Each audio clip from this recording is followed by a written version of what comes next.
યુદ્ધની અસરથી દેશમાં એલપીજી ગેસની અછત છે, ત્યારે અછતના કારણે ખાણીપીણીના ધંધાર્થીઓને મુશ્કેલીનો સામનો કરવો પડી રહ્યો છે. છેલ્લા એક મહિનાથી એલપીજીની અછત અને કાળાબજારીને કારણે અમદાવાદમાં ચાની કીટલીથી લઈને નાસ્તા અને ફાસ્ટ ફૂડના ભાવમાં વધારો થયો છે. સરકાર તરફથી કહેવામાં આવી રહ્યું છે કે ગેસનો જથ્થો પર્યાપ્ત છે, પરંતુ કાળાબજારીને કારણે વચેટિયાઓ મન ફાવે તેમ ભાવ વસૂલી રહ્યા છે. અમદાવાદના રેસ્ટોરન્ટ, ચા નાસ્તાના સ્ટોલ અને ફાસ્ટ ફૂડ વિક્રેતાઓએ જણાવ્યું છે કે 1,700 રૂપિયામાં મળતો કમર્શિયલ ગેસ સિલિન્ડર હવે 4,500 રૂપિયામાં મળી રહ્યો છે, જેના કારણે 3 ગણા ખર્ચ ગેસ ખરીદવો પડી રહ્યો છે. 10 રૂપિયાની ચાની કિંમત વધારીને 15 રૂપિયા કરવામાં આવી છે. બાટલો મને છે ને 1760 નો કે 1950 નો એવી રીતે દર મહિને એનો ભાવ ડિફરન્સ થતો હતો.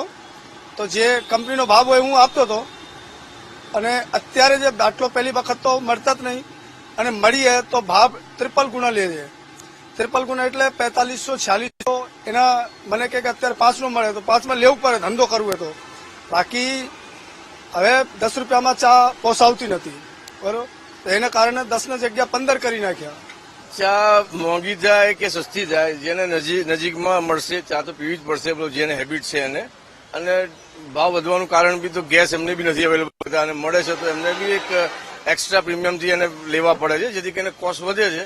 5-10 રૂપિયાનો વધારો કોઈ બહુ મેજર ઇફેક્ટ નથી કરતો જેને પીવાની છે, જે રેગ્યુલર છે. પણ સ્ટીલ મોંઘું થઈ રહ્યું છે ટૂંકમાં ગેસના કારણે.